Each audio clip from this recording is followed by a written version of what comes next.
Charges and magnetism പറഞ്ഞ ചാപ്റ്ററിനാണ് നമ്മൾ തുടങ്ങാൻ പോകുന്നത്. ഫസ്റ്റ് എന്താണ് മാഗ്നറ്റിക് ഫീൽഡ്? ഒരു മൂവിങ് ഒബ്ജക്റ്റിന്റെ എന്ത് ഒബ്ജക്റ്റാണ് മാഗ്നറ്റിക് ഫീൽഡ് ഉണ്ടാക്കുക? ഒരിക്കലും ഒരു സ്റ്റേഷനറി ഒബ്ജക്റ്റ് മാഗ്നറ്റിക് ഫീൽഡ് ഉണ്ടാക്കില്ല. ഒരു ആക്സിലറേറ്റിംഗ് ഒബ്ജക്റ്റ് ആണ് മാഗ്നറ്റിക് ഫീൽഡ് ഉണ്ടാക്കുക. അപ്പം എന്താ മാഗ്നറ്റിക് ഫീൽഡ് പറഞ്ഞാൽ ഒരു ഒബ്ജക്റ്റിന്റെ നമ്മൾ ഇലക്ട്രിക് ഫീൽഡ് പറഞ്ഞു സറൗണ്ടിങ്, അതുപോലെ ഒരു മൂവിങ് ഒബ്ജക്റ്റിന്റെ സറൗണ്ടിങ്ങിൽ കാണുന്ന അനുഭവം വേറൊരു എത്ര ദൂരം വരെ അതിന്റെ മാഗ്നറ്റിക് ഫോഴ്സ് വേറെ ഒരു പാർട്ടിക്കിള് കിട്ടുന്നതോ ആ ഒരു റീജിയനെയാണ് നമ്മൾ പറയാ magnetic field of A particle. അതിനൊരു ലിമിറ്റ് ഉണ്ട്. ആ റീജിയൻ ലക്ഷങ്ങളോളം കിലോമീറ്റർ അങ്ങനെയൊന്നും വരുന്ന ലിമിറ്റ് ഉണ്ട്. അപ്പൊ നമ്മൾ ആദ്യം പറയുന്നത് ഒരു ലോറൻസ് ഫോഴ്സിനെ കുറിച്ചാണ്. ഒരു ചാർജ് ക്യൂ ചാർജ് വി വെലോസിറ്റിയിൽ മൂവ് ചെയ്യുമ്പോൾ അതിന്റെ മുകളിൽ വി വെലോസിറ്റി കോൺസ്റ്റന്റ് അല്ല, വി വെലോസിറ്റിയിൽ മൂവ് ചെയ്യുമ്പോൾ അതിന്റെ മുകളിൽ കിട്ടുന്ന ടോട്ടൽ ഫോഴ്സിന്റെ പേരാണ് ലോറൻസ് ഫോഴ്സ്. ഈ ലോറൻസ് ഫോഴ്സ് അപ്പം ഒരു മൂവിങ് ചാർജ് പാർട്ടിക്കിളിന്റെ മുകളിൽ എന്തൊക്കെ ഫോഴ്സ് ഉണ്ടാവും? ഈ ചാർജിന്റെ ഇലക്ട്രിക് ഫോഴ്സ് പ്ലസ് ഇതിന്റെ മാഗ്നറ്റിക് ഫോഴ്സ്. അപ്പൊ F is equal to QE plus ഈ പെന്ന് വർക്ക് ചെയ്യില്ല QE plus V cross B. ഇതും വർക്ക് ചെയ്യൂല. QE plus V cross B. അതായത് നമുക്ക് പറയാം ഇത് ഇലക്ട്രിക് ഫോഴ്സിന്റെ ഇക്വേഷൻ ആണ്.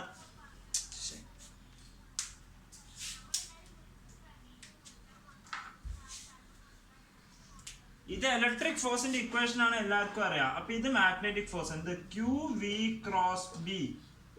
അതിനെയാണ് മാഗ്നറ്റിക് ഫോഴ്സ് എഫ് മാഗ്നറ്റിക് എന്ന് എഴുതുക. എഫ് ഇലക്ട്രിക് നിങ്ങൾക്ക് അറിയാം QE ആണ്. അപ്പൊ total Lorentz force F is equal to Q F magnetic plus F electrical എന്ന് എഴുതാം. ഓക്കെ. അപ്പൊ സ്റ്റേഷനറി ചാർജ് പാർട്ടിക്കിളുടെ മുകളിൽ ആക്ട് ചെയ്യുന്ന ലോറൻസ് ഫോഴ്സ് എത്രയാ ചോദിച്ചാൽ FM 0 ആയിരിക്കും.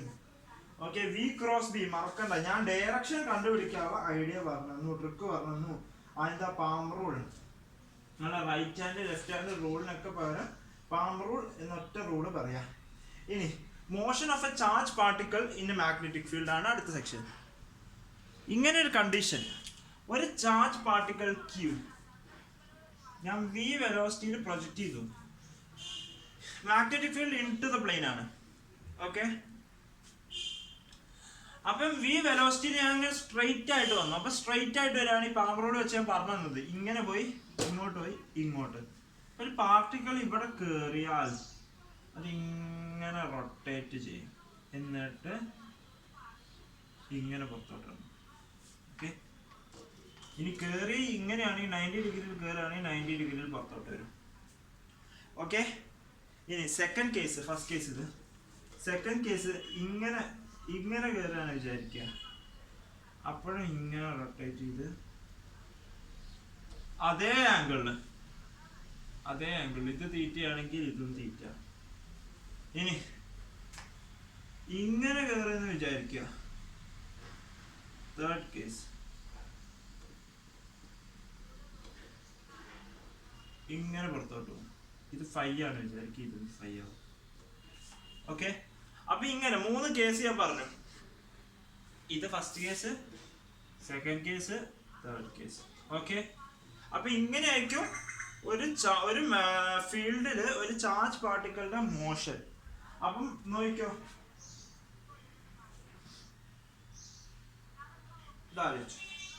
ഇവിടെ എല്ലാ കേസിലും ഈ ആംഗിൾ എത്രയാ? 90 ഡിഗ്രി.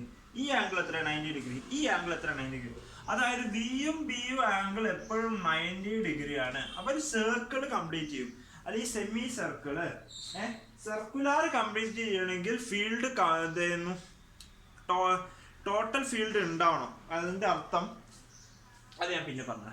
ഇതിപ്പം 90 ഡിഗ്രി ആണ്. അപ്പൊ ഒരു സർക്കുലാർ മോഷൻ, അതായത് ഇത് ഇങ്ങനെ ഒരു സർക്കിൾ ആയിക്കോട്ടെ, ഇത് ഇങ്ങനെ ആയിട്ട് ഇങ്ങനെ ഒരു സർക്കിളായി. അപ്പൊ 90 ഡിഗ്രി ആണെങ്കിൽ സർക്കുലാർ മോഷൻ 0 or 180 ഡിഗ്രി ആകുമ്പം സ്ട്രെയിറ്റ് ലൈൻ. അതായത് വിയും ഇങ്ങോട്ട് ബിയും ഇങ്ങോട്ട്. അപ്പം എന്താ നോക്കിക്കോ, ബി ഇങ്ങോട്ട് വി ഇങ്ങോട്ട്. പക്ഷെ ആ പാം റൂൾ പറ്റില്ല. പാം റൂളിന്റെ പറഞ്ഞാൽ എന്താ പറയുക, നമ്മൾ ആദ്യം വെച്ച കൈയിന്റെ 4 കൈയിന്റെ ഡയറക്ഷൻ്റെ അത് ഒരിക്കലും ചേഞ്ച് ചെയ്യരുത്. ഇങ്ങനെ ആക്കിയിട്ട് നമ്മൾ ഇങ്ങനെ പോകാൻ പറ്റില്ല. പാം റൂൾ ഫസ്റ്റ് ഇതാ, അതായത് ഇങ്ങനെ പോയിട്ട് ഇങ്ങനെ അല്ലെങ്കിൽ ഇങ്ങനെ. അതായത് ഇത് എപ്പോഴും ഫ്രണ്ടിലോട്ടാവണം. നമ്മൾ ആദ്യം കൊടുത്ത ഡയറക്ഷൻ ഫ്രണ്ടിലോട്ടല്ല, ഇത് ഇങ്ങോട്ടാണ് വിചാരിക്കുക. ഇങ്ങനെയും ഇങ്ങനെയും മാത്രമേ പോസിബിൾ ഉള്ളൂ. മുകളിലോട്ടും പോസിബിൾ, താഴോട്ടോട്ടും പോസിബിൾ. അല്ലാതെ ഇങ്ങനെ പറ്റില്ല, ഇങ്ങനെ പറ്റില്ല. കാരണം ഇതിന്റെ ഡയറക്ഷൻ മാറും. ഓക്കെ, സ്ട്രെയിറ്റ് ലൈനാണ്. ബാക്കി ഏത് ആംഗിൾ ആണെങ്കിലും, ബാക്കി ഏത് തീറ്റ ആണെങ്കിലും ഹെലിക്സാ ഫോം ചെയ്യാം. ഹെലിക്സ്. ഓക്കെ, ബാക്കി ഏത് തീറ്റ ആണെങ്കിലും ഹെലിക്സ്, ഒരു ഹെലിക്സ് ആണ് ഫോം ചെയ്യുക. ഓക്കെ, അപ്പം മോഷൻ ഓഫ് ചാർജ് പാർട്ടിക്കിൾ ഇതിന്റെ ഫീൽഡ് ഞാൻ പഠിപ്പിച്ചു. ഇനി അതിനുള്ള ഇക്വേഷൻസ് പറഞ്ഞതാ. നേരത്തെ ലേഖനം തൽക്കാലം ചെറുതായി വരച്ചിട്ടുണ്ട്. ഇങ്ങനെ ഒരു സർക്കുലാർ പാത്ത് ചെയ്യുമ്പോൾ അതിന് റേഡിയസ് ഉണ്ടാവും. ആ റേഡിയസിന്റെ വാല്യൂ mv/qb. ഓക്കെ, mv/qb എന്നാണ് ആ റേഡിയസിന്റെ വാല്യൂ. അതായത് മാസിന്റെ വെലോസിറ്റി ബൈ ക്യൂബി. മാസിന്റെ വെലോസിറ്റി എന്താ? Momentum by q B. Okay, momentum by ക്യൂബി.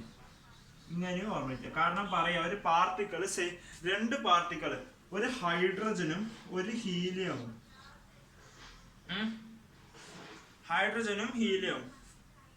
Hydrogen helium വേണ്ട, രണ്ട് ഐസോടോപ്സ്. ഏത്? ഒന്ന് H1ഉം H2ഉം. ഡ്യൂട്ടീരിയം പ്രോട്ടിയും കേറാണ് ഒരു ഫീൽഡിന്റെ ഉള്ളിലേക്ക്.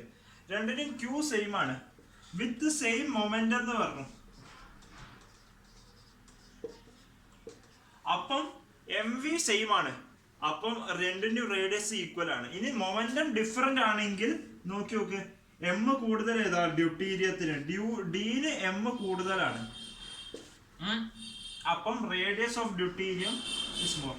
മൊമെന്റം ഈക്വൽ ആണെന്ന് പറയുകയാണെങ്കിൽ R protium equal to R deuterium. ഇനി അങ്ങനെയൊന്നും പറഞ്ഞില്ലേ, R deuterium is greater than R protium. Okay, ഇതൊരു ജനറൽ റിസൾട്ട് ആണ്, ഓർമ്മിച്ച് വെക്കുക. ഇനി ടൈം പീരീഡ് പറയുകയാണെങ്കിൽ ഡെറിവേഷൻ ഒക്കെ ഉണ്ട്. ഡെറിവേഷൻ ഒന്നും പഠിക്കേണ്ട ആവശ്യമില്ല. R equal to 2πm/qb. Derivation simple ആണ്. എന്താ? ഒരു സർക്കിളിലെ ടോട്ടൽ ഡിസ്റ്റൻസ് എത്രയാ? 2πr. ഓക്കെ, അപ്പൊ വെലോസിറ്റി പറഞ്ഞാൽ ഡിസ്റ്റൻസ് ബൈ ടൈം. ഓക്കെ, അപ്പൊ ടൈം പറഞ്ഞാൽ 2πr/v. Okay, R mv/qb. വിയും വിയും ക്യാൻസൽ ചെയ്ത് T ഈക്വൽ ടു 2πm/qb. അത് ഒരു എക്സാമ്പിൾ, സെയിം പാർട്ടിക്കിള് 10 മീറ്റർ/സെക്കൻഡിലും 20 മീറ്റർ/സെക്കൻഡിലും കയറി അതിന്റെ ടൈം പീരീഡിന്റെ ഡിഫറൻസ് നോക്കിയാൽ രണ്ടും സെയിം ടൈം പീരീഡ് ആണ്. കാരണം time period value doesn't depend on velocity.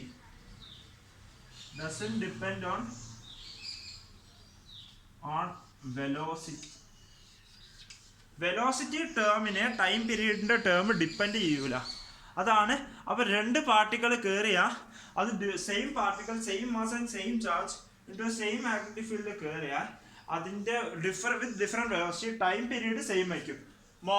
ഇതിന്റെ ഫ്രീക്വൻസി കിട്ടുകയാണെങ്കിൽ തിരിച്ചിടുക qb/2πm. Okay, qb/2πm.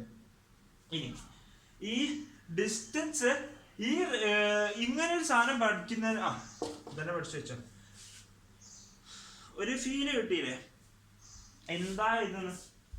ഓക്കെ, അപ്പൊ നിങ്ങൾ എപ്പോഴും ശ്രദ്ധിക്കേണ്ടത് ഇത് പഠിക്കുന്ന ഇത് നീറ്റിനെ ആയിരിക്കും. പക്ഷെ ഇങ്ങനെ ഒരു കാര്യം പഠിക്കുകയാണെങ്കിൽ കുറച്ചും കൂടി നന്നാണ്. കാരണം ഡിസ്റ്റൻസ് എപ്പോഴും 2πr ആണെന്നില്ല. ഈ ഒരു സാധനത്തിന്റെ ഡിസ്റ്റൻസ് വെറും πr ആണ്, സെമി സർക്കിൾ. അപ്പൊ πr/t ആണ്. അപ്പം π m/qb എന്നാണ് വരിക ഈ ഒരു സാധനത്തിന്റെ. ഓക്കെ, സർക്കുലർ അല്ല, സെമി സർക്കുലർ. എപ്പോഴും നല്ലത് ഇത് പഠിക്കുക. 2πr പറഞ്ഞാൽ ഡിസ്റ്റൻസ് ബൈ ടൈം. ഈ ഡിസ്റ്റൻസ് എത്രയാണെന്ന് കണ്ടുപിടിക്കുക മാത്രമാണ് ഈ ടൈമിന്റെ. ഈ അടുത്ത സെക്ഷനിലോട്ട് നമുക്ക് പോവാം. അറോറ ബോറിയാലിസ് ഒക്കെ NCERT ഉള്ളതാണ്. അതൊന്നും പഠിക്കണമെന്ന് ഞാൻ പറയില്ല, എനിക്ക് ചോദിക്കില്ല. വെറുതെ പഠിക്കണമെങ്കിൽ പഠിച്ചു വെക്കുക. ഇനി അടുത്തത് എന്താ, വെലോസിറ്റി സെലക്ടർ എന്ന് പറയുന്ന സെക്ഷനാണ്. അതൊന്നുമില്ല, പ്രത്യേകിച്ച് ഒന്നുമില്ലാത്തൊരു സാധനമാണ് വെലോസിറ്റി സെലക്ടർ. അതായത് v = E/b. ഇതേ റിസൾട്ട് നിങ്ങൾ EM വേവ്സ് പഠിക്കും. അത് പറയുന്നത് ഒരു പാർട്ടിക്കിള് മൂവ് ചെയ്യണമെങ്കിൽ, ഹെലിക്കൽ പാത്തിൽ മൂവ് ചെയ്യണമെങ്കിൽ, വിത്ത് കോൺസ്റ്റന്റ് വെലോസിറ്റി മൂവ് ചെയ്യണമെങ്കിൽ v, e, b ഇത് മൂന്നും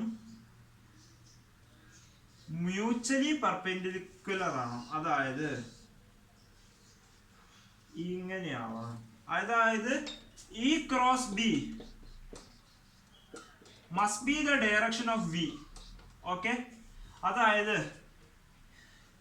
ഈ I ആണ് വിചാരിക്കുക, B J ആണ് വിചാരിക്കുക. ഓക്കെ, അതായത് വേണ്ട, B K ആണെന്ന് വിചാരിക്കുക. ഈ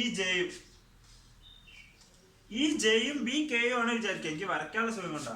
B, അതായത് E × B, J × K is I.